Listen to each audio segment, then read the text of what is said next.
Hello বন্ধুরা, আমার channel Rima Sarajit 1021-এ তোমাদের সকলকে স্বাগত।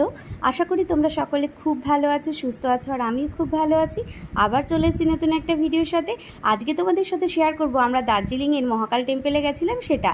তো দেখো, আমি যেতে যেতে এত সুন্দর দৃশ্য দেখে ক্যামেরাবন্দি না করে আর পারলাম না, তাই তোমাদের সাথে শেয়ার করে দিলাম। ওখানে পৌঁছেই আমরা ম্যাল রোডের কাছে একটা রুম নিয়ে নিয়েছিলাম, আর রুমের মধ্যে সব জিনিসপত্রগুলো রেখে আমরা বেরিয়ে পড়েছিলাম কিছু শপিং করার জন্য। তারপর ওখানে শপিং করে দেখলাম পাশেই মহাকাল টেম্পল আছে। তো দেখো, মহাকাল টেম্পলে আমরা দুজনে চলে গেছি, আর এখানে একটা ঘন্টা দেখে তো আমি ঘন্টা বাজিয়ে তারপর মন্দিরের মধ্যে প্রবেশ করলাম। তো দেখো, এখানে রাস্তাগুলো কত উঁচু উঁচু, আমার তো যেতে খুবই কষ্ট হচ্ছিল। মহাকাল টেম্পলে উঠতে উঠতে যেন শেষই হচ্ছিল না। আমি তো এটাই ভাবছিলাম যে আমার এই মহাকাল টেম্পলে উঠতেই এতটা কষ্ট হচ্ছে, না জানি কেদারনাথ যেতে কতটা কষ্ট হবে।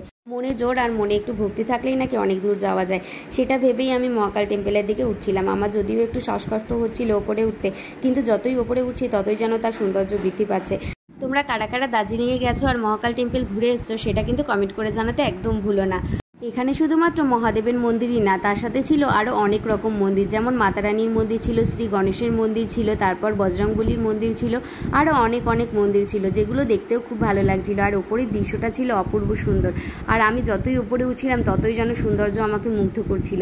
আর এখানে কিন্তু অনেক হনুমান আছে, যারা কিন্তু ফোন দেখলে একদম ফোনটা নিয়ে চলে যায়, তাই খুব সাবধানে এখানে ভিডিও করা উচিত। আর এখানে একটা বুদ্ধিস্ট টেম্পেলও ছিল, যেটা আমার খুব ভালো লাগছিল। শিব মন্দিরের পাশেই ছিল মাতারানীর মন্দির। তো মাতারানীর মন্দিরটা ছিল অসম্ভব সুন্দর, আর মাতারানীর মন্দিরের এই সাইডটা ছিল বজরংবলীর মন্দির। তো আমরা বজরংবলীর মন্দিরের জন্য তারপর বেরিয়ে পড়লাম। বজরংবলীর মন্দিরটা ছিল খুব সুন্দর, তাই আমি বাড়িতে ফোন করলাম, সবাইকে ভিডিও কল করে মন্দিরটা দেখাচ্ছিলাম। মন্দিরটা এতটাই সুন্দর ছিল। যেহেতু আমরা দুজনেই গেছিলাম, তাই আমরা দুজনকে ছবি তুলে দিচ্ছিলাম। আমাদের দুজনের একসাথে ছবি খুবই কম আছে, আর এখানে সবাইকে বলে বলে সবসময় তো আর ছবি তোলানো যায় না বা ভিডিও করানো যায় না, ওই জন্য আমাদের খুবই কম ছবি আছে দুজনের। আমার তো মনে হয় প্রত্যেকটা জায়গায় ঘুরতে যাওয়ার জন্য একটা গ্রুপ তৈরি করে যাওয়া খুবই ভালো। যেহেতু আমরা দুজনে গেছিলাম আর বিয়ের পরে এটা ছিল আমাদের প্রথম ট্যুর, তাই আমরা গ্রুপ করে যাইনি। কিন্তু পরের বার যখন আমরা কোথাও ঘুরতে যাব তখন অবশ্যই আমরা গ্রুপ করে যাব। গ্রুপ করে গেলে খুবই ভালো লাগে, মানে বোরিং ফিল কখনোই হয় না। আর ছবি তুলে দেওয়ার জন্য, ভিডিও করে দেওয়ার জন্য খুবই ভালো। আর এখনকার দিনে ছবি তোলে না বা ভিডিও করে না এমন মানুষ খুবই কম পাওয়া যায়। তারপর দেখো, আমরা এখানে মহাকাল টেম্পল থেকে নিচে নামছিলাম। তো নিচে নামতে তো আরও বেশি কষ্ট হচ্ছিলো, হাঁটু তো খুবই ব্যথা লাগছিল। উপরে ওঠা যতটা কষ্ট, নিচে নামা মনে হয় তার থেকে আরও বেশি কষ্ট। তো দেখো, আমরা এখান থেকে পুরো মন্দিরটা ঘোরার পর আমরা নিচের দিকে যাচ্ছিলাম। তো নিচের দিকে যেতে তো আরও বেশি কষ্ট হচ্ছিল, তখন মনে হচ্ছিল যে উপরে ওঠার থেকে নিচে নামাটা প্রচণ্ড কষ্টের।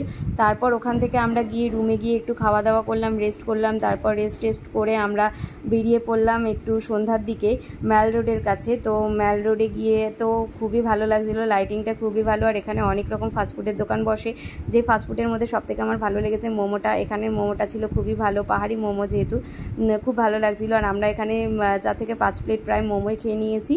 আর তারপর সব রকম ফাস্টফুড আমরা এখানে টেস্ট করেছি, খুব ভালো লাগছিলো। তো আমরা তো রাতে মোমো খেয়েই ঘুমিয়ে পড়েছিলাম, আর এত মোমো খেয়েছি আর এত ফাস্টফুড খাওয়া হয়ে গেছে যে কি বলবো। আর তোমাদের দাদাভাই তো ফাস্টফুড খুবই ভালোবাসে। তারপর দেখো, ম্যাল রোডে আমরা কিছু ফটো ভিডিও করে নিলাম, আর আমার ওই ড্রেসটা পরে আমাকে কেমন লাগছে সেটা কিন্তু কমেন্ট করে জানাতে একদম ভুলো না। তো আজকের ভিডিওটা আমি এখানে শেষ করছি, দেখা হচ্ছে পরবর্তী ভিডিওতে। আর আমার ভিডিওটি কেমন লাগলো অবশ্যই জানিও। ভিডিওটি ভালো লাগলে অবশ্যই লাইক করো। Thanks for watching.